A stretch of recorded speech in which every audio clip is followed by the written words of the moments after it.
And here we go. Welcome to episode 7 of the Huddle on the Blue Bombers YouTube page.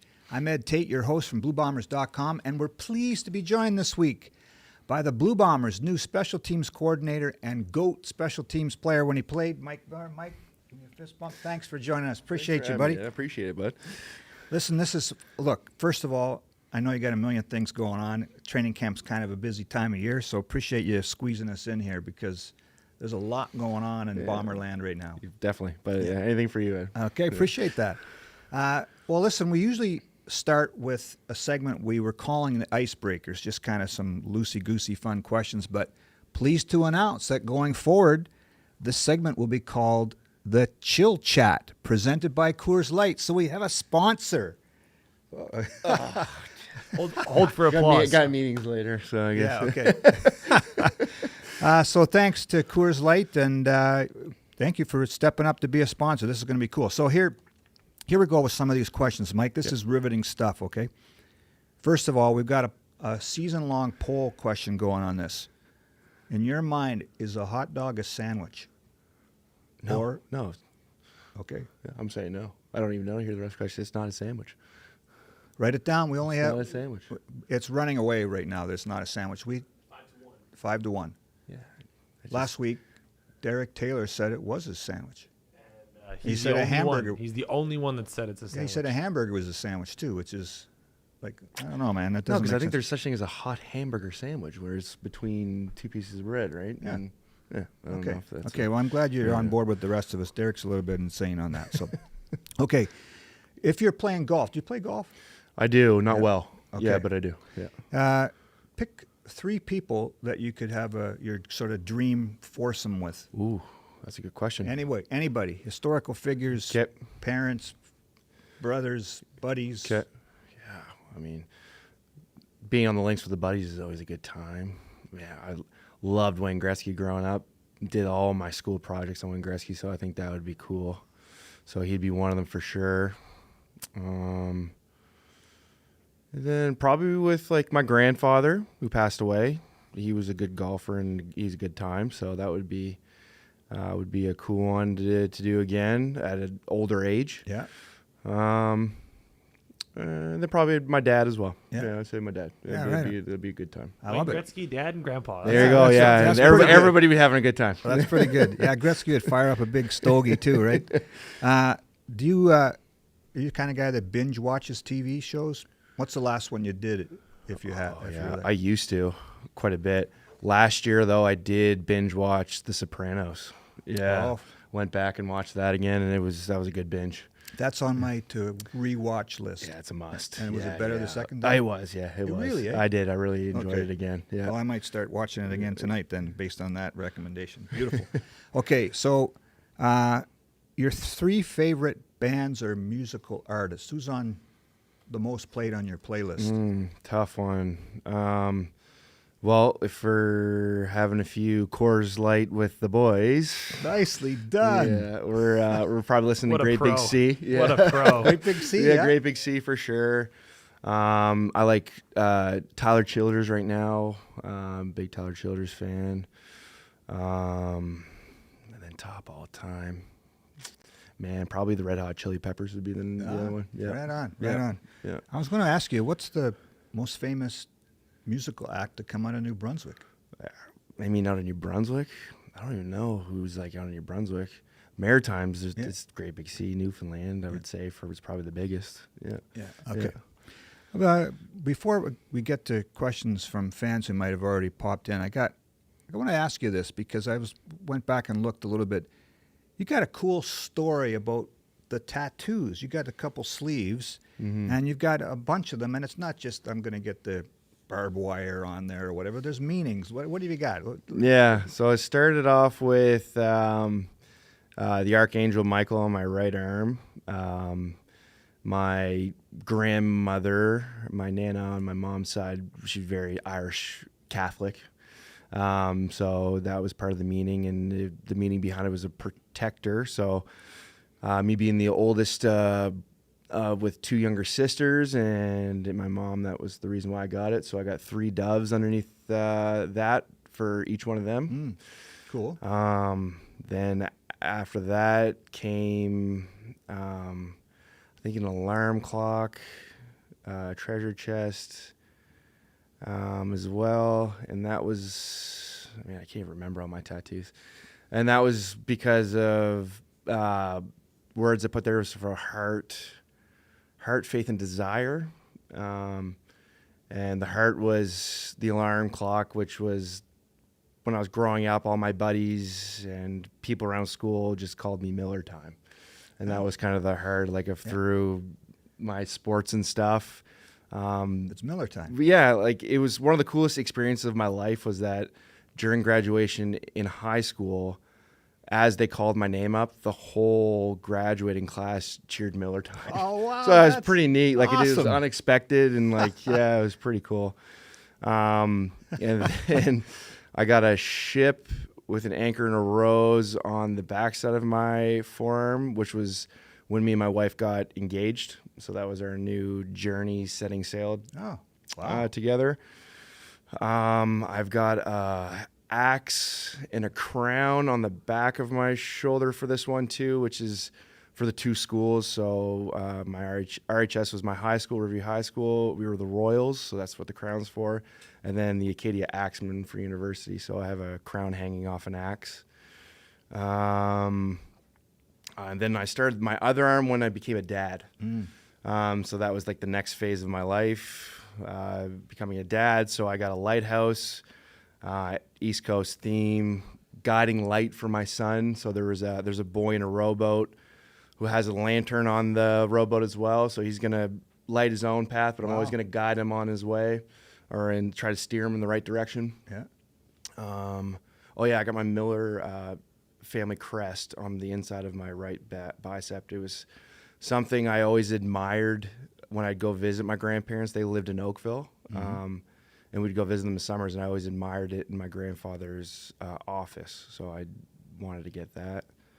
And then when we had my daughter, I got a compass with a silhouette of a dad and a daughter holding hands and a treasure map surrounding it. So same type of thing, guiding her on her own journeys and travel. And and then I got FIFO on my ribs when we won the Grey Cup in 2019. Yeah, a bunch of guys got the FIFO tattoo, and I got it on my ribs because that was a special year and a special run, and that was just the guys really believed in that year. It was everybody would say it didn't matter what it was. If someone wasn't doing the right thing, all they had to say was FIFO, and then the person's mentality would change. So I got that. And then I got my wedding date on the inside of my finger on my wedding finger, so I never forget it. Wow. You should never forget when your anniversary is, okay? I got to think all the time, what year was it again? Well, is this a big number? lot of hits to the head. You never know. It's just Well, listen, that's awesome, the story behind every one, because I don't know. I think a lot of people, maybe I'm wrong here, I don't have any tattoos, so I'm speaking out of my butt here, but a lot of people just say, I'm going to go get a tattoo. And then they flip through, I'll get a butterfly, or I'll get, and you got a real story behind all these. That's really cool. Yeah, sort of like that. It was probably more like to ease my mom into it. Yeah. But no, then I kept with it, and Yeah. no, I thought it was a good way of doing it. I had a person who actually had done it that I met in Edmonton, Jason Barnes. He had a story with all his tattoos, and it was like all different phases of his life, and I thought that was pretty cool. Yeah, that's big time. Yeah, Really cool. Yeah. Josh, anybody have a question yet? Okay, so let's move on to this, the first part of this, the first chapter of this show, we're going to call it. We'll go back and talk about the retirement decision you had to make. So I was looking back at this. Going into last year, you hadn't missed a game as a Blue Bomber, right? You're cruising along, and then you said after the season that it was a neck injury. But just let's talk about what you had to go through last year kind of mentally and physically, because that could not have been easy at all. Yeah, no, it's definitely one of the toughest years I've ever been through. Definitely the toughest year I've ever been through in my life.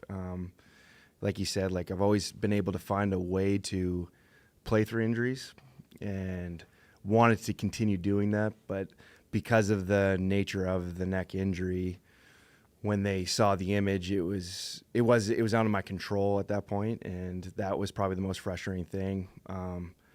I kept hope all year, rehabbed and did a bunch of weird things to try to potentially, allow them to see a change there that was going to make them feel comfortable with me getting back on the field. That day never came, unfortunately.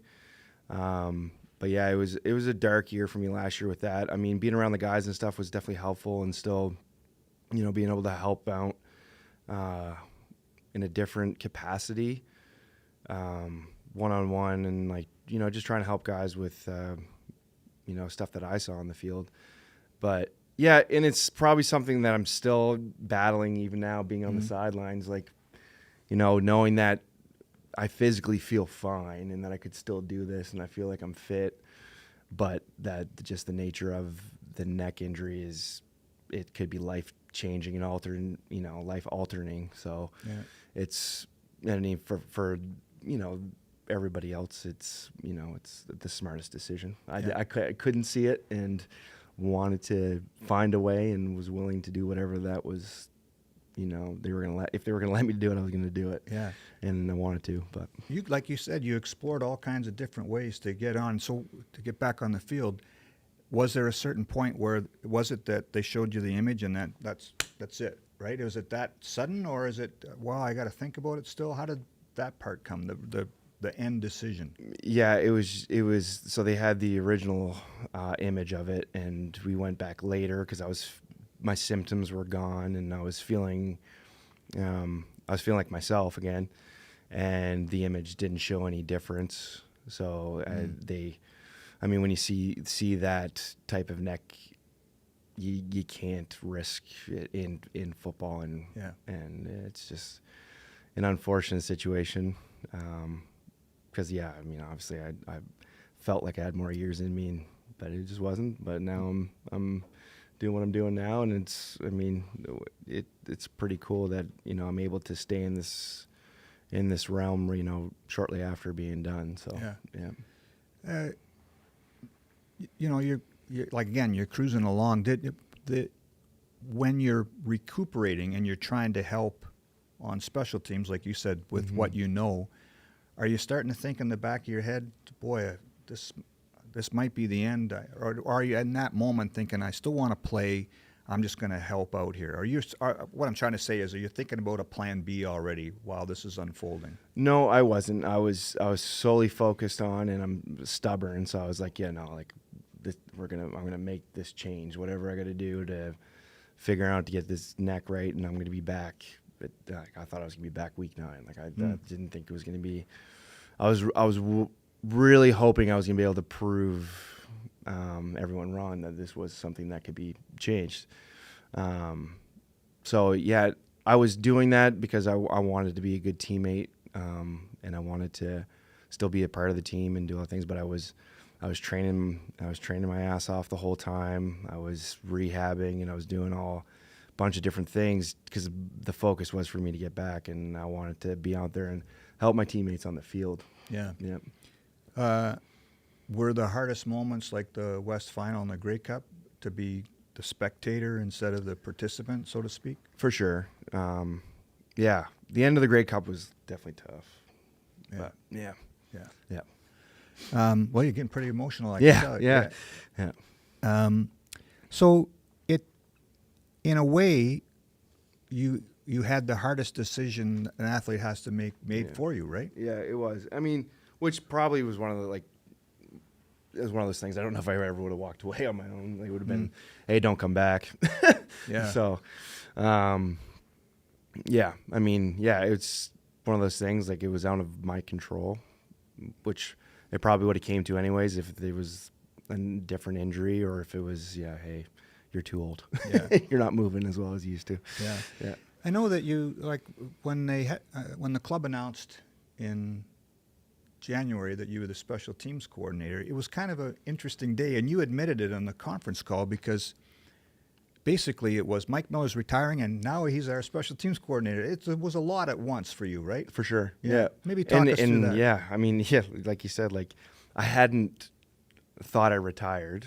Not that, like, I don't even know if I planned on ever retiring. Mm-hmm. So when I start getting all these texts, like, congrats on your retirement. Congrats on your retirement. I'm like, what are you talking about? Like, I just took a job. Yeah. I mean, I didn't retire, but yeah, like I had to. Matt sent me the forms, and I had to make it official so that I could be a coach. You do have to. You actually. I think I had to. Yeah. Yeah. Or maybe Matt gave me the option. Yeah. I mean, yeah, it was a lot at once. So it was. But yeah, I didn't think about it. So then, yeah, all of a sudden, like you're now being like, oh, shit, I just took a special teams coordinator job, and I also just retired at the same time, and I didn't think I was retiring. So Right.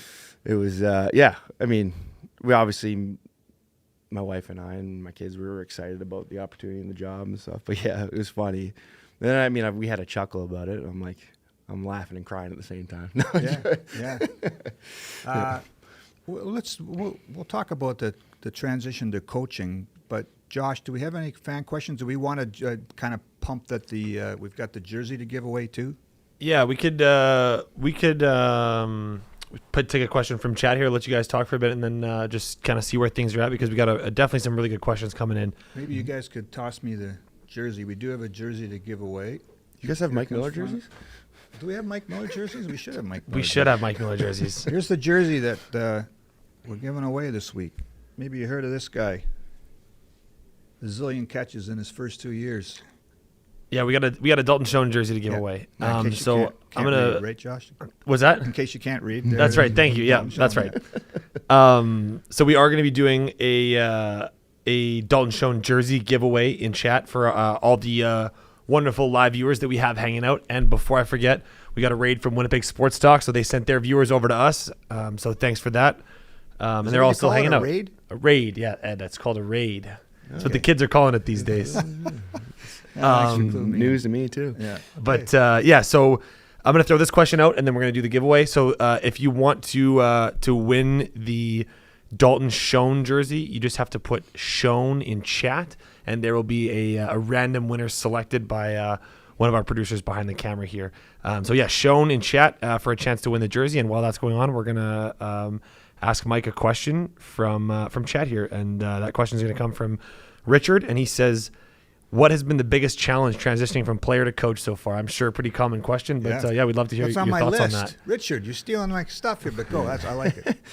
Yeah, well, talking and running meetings. Not much of a talker, and I have to talk a lot now. So I'm more parched than I've ever been, and I've lost my voice a couple times. So yeah, that's been the biggest thing, is running the meetings and I mean, in camp there with so many bodies, obviously organization wise, then trying to juggle a lot of moving parts has been also something that I've been, coming up to speed as we go. It's wild. Just to kind of build on that, like if you put the camera on me or we're just screwing around on a podcast, I'm comfortable. Put me in front of a room full of 10 people, and it's like I get stage fright almost. Is that what you're kind of like? It's not stage fright, but Oh yeah, no, like I understand what you're saying. Like I was stumbling and mumbling like the first couple meetings in rookie camp. Like I knew what I wanted to say, but it just wasn't coming out, or I was just like real fumbling a little bit, or saying the wrong words and get a chuckle or something. Yeah. I want to expand on that as well. I want to know where you're at in terms of the trade of the physical discomfort of training camp to now what I'm sure is a lot more mental pressure this year. Has that been an adjustment as well? Oh yeah, definitely. My body feels great right now for this part of training camp. I feel like $1 million. But yeah, mentally, the fog is real. The fog's real.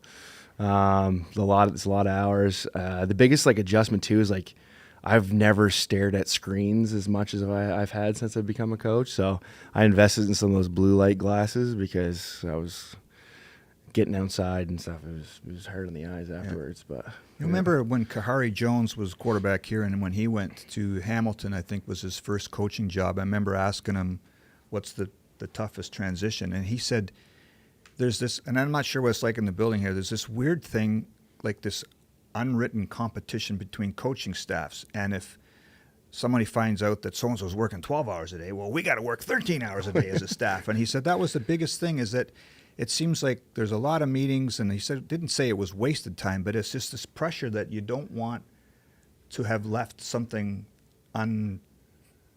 coached. Yeah, You for know what I sure. mean? Like Yeah. there's that kind of a mental pressure, right? Yeah, definitely. I mean, it'll show in meetings and stuff if like you didn't really cover everything because someone will probably catch it, and you don't want to ever be in a situation where I think you lose the room. You know what I mean? Like if you're not on the ball all the time, and you may lose some guys, like, oh, he doesn't know what he's talking about or something. Or that's at least a fear I have, that I'm going to lose the room because, I missed something, or I'm not, articulating something well enough, or I missed a point here on a play. So I would understand how that would be a fear, and definitely something, yeah. Well, let's go a little bit further into the transition into coaching. I'm going to interrupt you real quick. okay. Sorry, because we got to give the jersey away. We got our winner. All right So away. we have our winner in chat. So congratulations to Monica S. Monica S is our winner of the Dalton Schoen jersey. Congratulations. Congrats, Monica. For today. And that jersey will be available for you to pick up at the ticketing counter in the Bomber store by end of day tomorrow. End of day tomorrow, ticketing counter in the Bomber store. And if you need a size change, they'll be able to help you out. No problem. And then before we move on, I'm just going to ask one more question here. And it's from Daryl M. in chat. And he says, Mike, how hard will it be to not run out onto the field and blast a guy on opposing teams' punt and Great kick question. returns this year? It'll be probably just as hard as it was last year, I imagine, for the first few. I know even I catch myself sometimes here in training camp being like, give me that helmet. Just give me that helmet, one rep. But yeah, it'll definitely be hard, but I'm excited for the new role, and hopefully what I'm, trying to accomplish, or not really accomplish, I guess I'm just trying to help out these guys and see them going down and doing that will be, just as fulfilling, I would think. Yeah. I wonder if there'll be a moment where a guy's got a long return against us, and they're running in front of our bench, and all of a sudden the leg comes up. Yeah, probably. If I'm going to commit, it's going to be full body. Okay. Perfect. So take the penalty. Yeah, right? yeah. If I'm going to take it anyways, I'm going to make it worth my while. Yeah. Okay. So, I mean, like you said before, the transition was really sudden, right? You're retiring and now you're the coach. So let's just talk about how that came about, because obviously, it's not. Coach O'Shea had been talking to you. Like, how did he put the bug in your ear about this? Yeah, it was probably like we were doing our exit interviews or like that, and we were just talking. He just was basically asking me, and I didn't think anything of it, if I was ever, if I ever considered coaching or if I was ever interested in doing it. And I was like, oh, I don't really know. Like, just kind of finished playing, not really sure what I wanted to do now that basically it'd been determined that I would never play football again. So I wasn't sure. I couldn't give him a straight answer. And then like later down the road, I think it was around Christmas, we were just chatting. He was just checking in on me and stuff. And same thing, because he thought more about like the coaching or what that. I was like, yeah. Like I could see myself doing it, but not sure if I'd be good at it. And I was kicking the tires with, again, what I was going to do. I was thinking I was going to do something back east where we live. And then it just kind of came about that he was offering me a job, and it just felt right. It felt right at the time when he asked me. So me and my wife, talked about it, and we took a few days. It was pretty quick, but to get back to him, and we say we'd give her a go, and it's been working out. Yeah. What would you think? What were your other options? What else would you have thought about? You have a degree in kinesiology. Kinesiology, yeah. So when I did kinesiology, I didn't think I'd be playing football as long as I did. So I was going to study more. Like I was going to either get into physiotherapy or chiropractic or something along those lines. But now I didn't want to go back to school again. Yeah. So I'd kicked around the ideas of getting into some sort of medical sales field. Yeah. Either in the pharmaceutical side of things, or even like in the like artificial knees and things like that. Maybe be in some of the surgeries. Yeah. So when you all of a sudden you're a coach now, right? Yeah. And there's no handbook really, how to become a coach or coaching for dummies. I don't think that exists. Maybe there is, but how do you all of a sudden, because you know the game as a player and you know what you're watching on film and what to see, and I'm sure over time you don't realize how much stuff is in the back of your head on this, but what about then learning how to be a coach? What did you do to kind of hone up on that part of it? Yeah, there wasn't much honing up on it. I mean, obviously I was picking Osh's brain quite a bit. Someone who's done it before and, does it a lot now as a head coach and stuff, so I picked his brain. I wasn't sure how I was going to, it took me a long time in the off season to figure how I was even going to make my PowerPoints and trying to get caught up on all the different programs they use for drawing plays and things. It took me a lot longer to start because I was gung-ho right out of the gate to get going. And it was just it was spinning the tires. I was all over the place. And then eventually, once I kind of honed in the PowerPoints and stuff for for our schemes and stuff, then I'd start thinking about how I was going to talk about it and bring it up or whatever.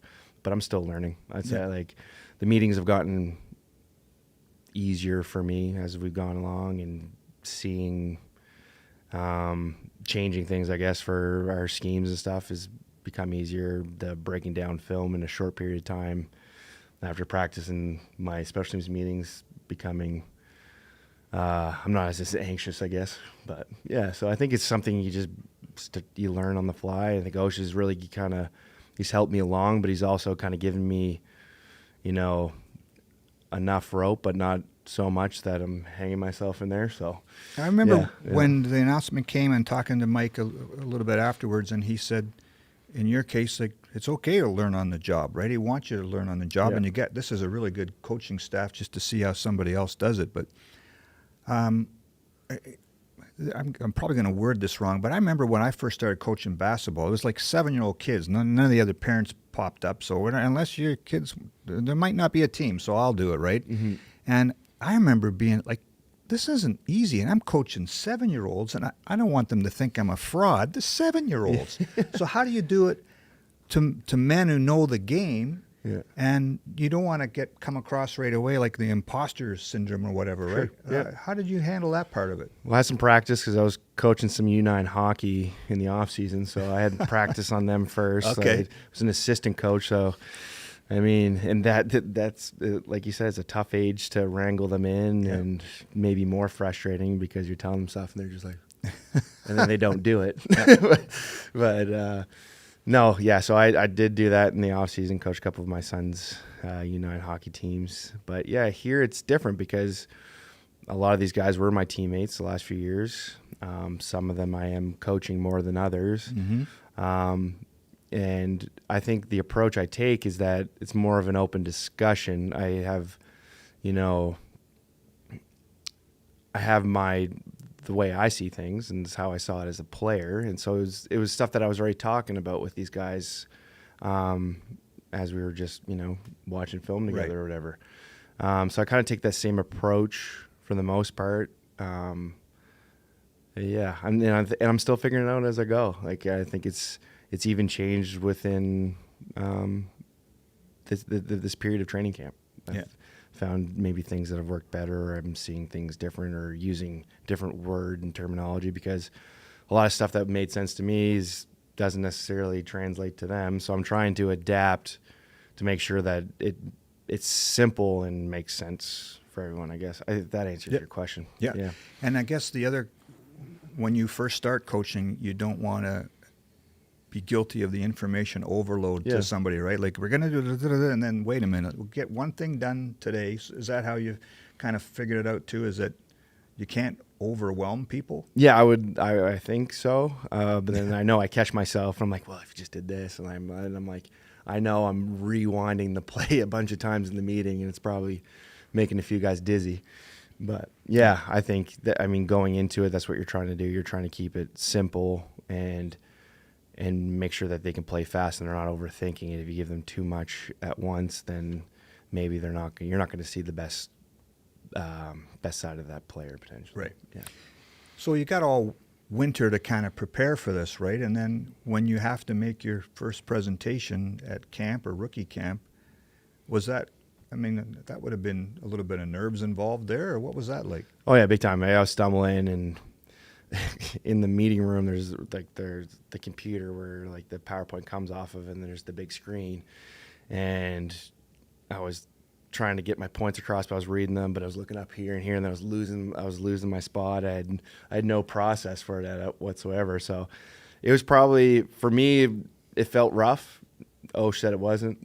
I don't know if I believe him, but so I think the biggest thing I found out too is like, sometimes having less stuff up there is better, because then you just kind of speak off the cuff, and you kind of it makes it easier than when you have kind of a script in front of you. Right. Because then if you miss points, then you try to backtrack, and it just becomes it doesn't flow as well. Yeah, I find that out with this show that we're doing here, man. I get okay. Well, you kind of touched on this a few minutes ago about coaching former teammates, because I mean, you've had a lot of beers and a lot of tears and whatever with those guys in that room, and now you're standing in front of a room, sort of as their boss, the position group boss. Just talk about that, because that's, I don't want to say it's difficult, but it's different, isn't it? Yeah, it's definitely different. I mean, like I said, I try to have the same kind of conversations, and I try to talk in the same manner as I would have as a player, because I don't want to also come in. They know who I am, so I can't come in and try to be someone I'm not, or try to be a phony, or try to, you know what I mean? So I'm trying to stay on the same page. I mean, with them, still talk the same way. Like I still have laughs with the guys, and I think that's it's a good thing. I don't think in today's day and age you really need that Separation, seniority, dictator, whatever you want to call it. Like we're all in this together. Yeah. Player, Coach, whatever. We're all aiming for the same goal, to win a Grey Cup. And so, I mean, I like when a lot of guys, they come in my office and they talk about something we're going over and how they see it differently. Like, I think that's just going to help me grow as well, because potentially that was a different perspective that I would see it. And I know a lot of times when I was playing and had coaches, like a lot of times you'd see it differently on the field, and then you'd want that feedback. So it's been good. Like, the guys have been great. They've been really good to me. I can tell they're bought in. They're behind me, which is encouraging, because obviously, I was nervous. I was nervous that it was going to be a hard transition. It was going to be hard to coach these guys, but all the guys, they've been great, super supportive, and helped me along. So it's been easier. I thought it was gonna be weird, and it hasn't been weird either. It hasn't been as weird. I mean, they like to crack jokes about it being weird and stuff, and I get like a good job, coach, in the backgrounds and stuff like that, or whatever like that, or they'll just call me Coach Miller just to bug me. But so I remember asking you that one of the first days, Coach Miller. How does that sound? It must be different. It's still weird. Yeah, I feel like it ages me 10 years. Yeah. I can't imagine that Jake Thomas, one of your buddies, has not ribbed you about this a little bit. Oh yeah, for sure he has. Yeah, he has. Yeah, there's been a good amount of them. Like, give me okay, coach. He's like, you're gonna get me today, coach, or something like that. Like, but he's been pretty good about it too. He's like, he's like, you're gonna have to get me today in one of the meetings. He's like, you can use me. I was like, I'm not gonna use you. What does that mean? Well, I was thinking about this on the preseason game, the trip to Regina, because there's a certain, you mentioned seniority, but there's a certain way that the team travels, right? And the coaches go to the front of the plane. And I didn't hear anybody, maybe it's because of the respect you have, but nobody is, Mike, go to the front of the plane. Like, I don't know, I would have done that. I would have too if it had been somebody else. Yeah. Right, it's funny. I think you might not say this, but it says something about the respect you have in the room, that maybe the transition has been smooth because they respect you. They're not going to, I mean, there's one thing to, hey, coach, but they're going to listen to you, and they're not going to. Yeah. No, I think so. No, I mean, the guys have been great. We have such a good crew of guys in that locker room, so it doesn't surprise me. But they've been supportive. And they've been great. It's made this transition a whole lot easier, being here and doing it with the familiar guys. Yeah. What was the I mean, what was the preseason game like? Because that would have been your first time coaching, was it? Yeah, it was a lot of fun, nerve-wracking, obviously.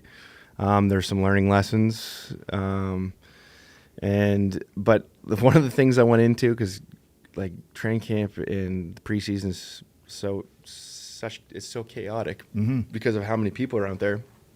I just wanted to make sure I had 12 people on the field all the time. Right. And we did that. We got that done. So, that was a win. That was a win for sure. Yeah.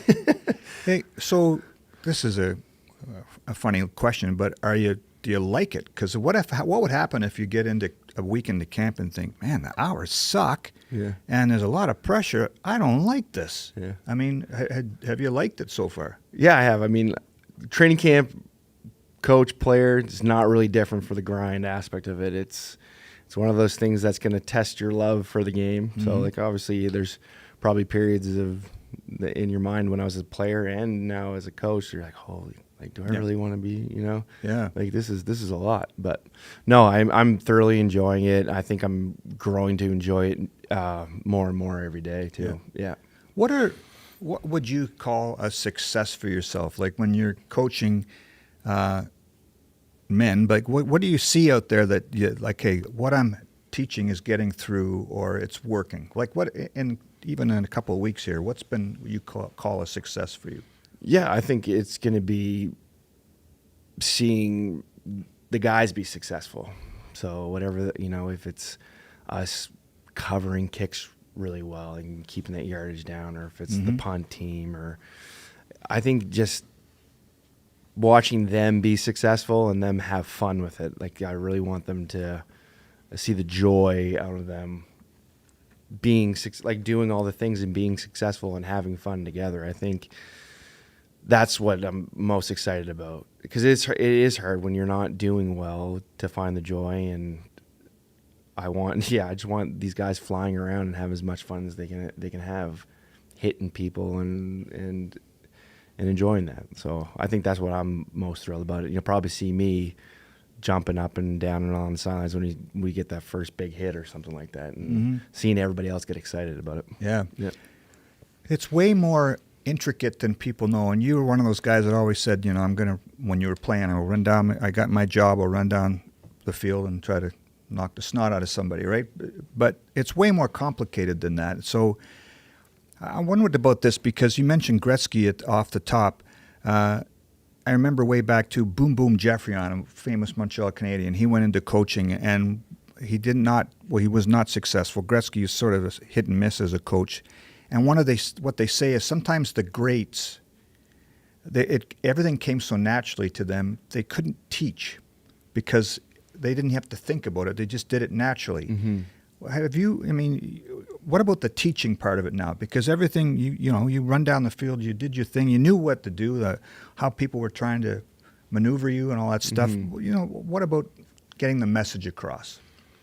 Yeah, that's a good question. I think I'm just trying to give different techniques and stuff like that, or feel that I would feel. So like when we're watching the tape, I may just, pipe up and say, well, in this, why would you, what try this maybe, or something that I would have maybe thought about. I mean, one of the messages I'm trying to get across right now to the guys is just like for them to kind of feel it and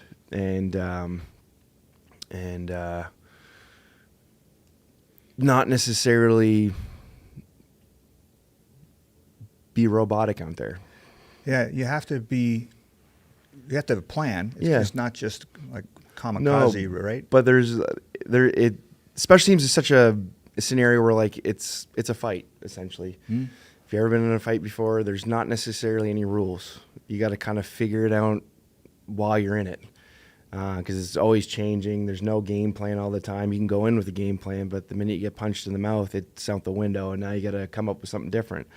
So that's how special teams was always for me. It was that it was a fight, and you needed to find a way to get out of it and come out on top. Yeah. Yeah. We're cruising along here pretty good, right? We're at I'm going to ask a couple more here before. We're good? Sure, yeah. Okay. Before we get to fan questions, we got a lot of questions rolling in. Okay, I'll let the fans have a shot here in a minute. I'm just going to ask you about because you mentioned about being you and genuine, and you're probably one of the most genuine guys that's walked into that locker room.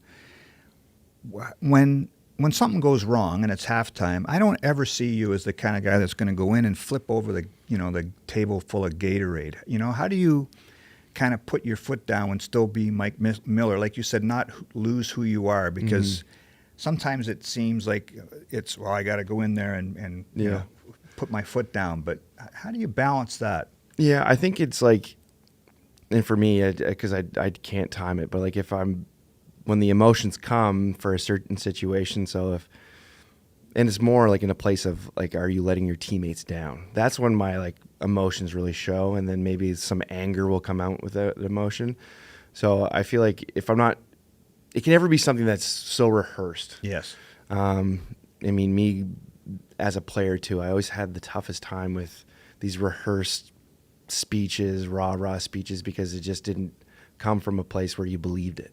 And so that was always tough for me to be like, oh yeah, like that got me going type deal. So I try not to be that. I try not to rehearse. Like, goes back to like the whole meeting situation too, and not trying to script things and have your points, but just look at that one point and talk about it. Let her go. So that's the biggest me. I try not to lose my cool too often. I'm a pretty cool-headed guy, but when it does come out, it's because of the emotion at the time. I try to be natural. authentic with it. Yeah.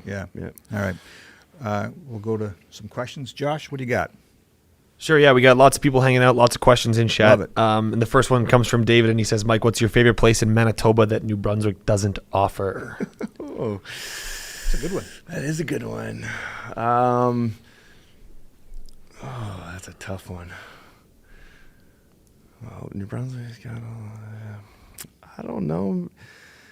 I mean, we don't have polar bears at our zoo in Moncton, and my kids absolutely love going to the zoo. So I would have to say the polar bears at the zoo, that's like, we're there once or twice a week with my kids. Is that like, right? Yeah, That's a great they answer. absolutely love it. Yeah. That's I awesome. like that. Yeah.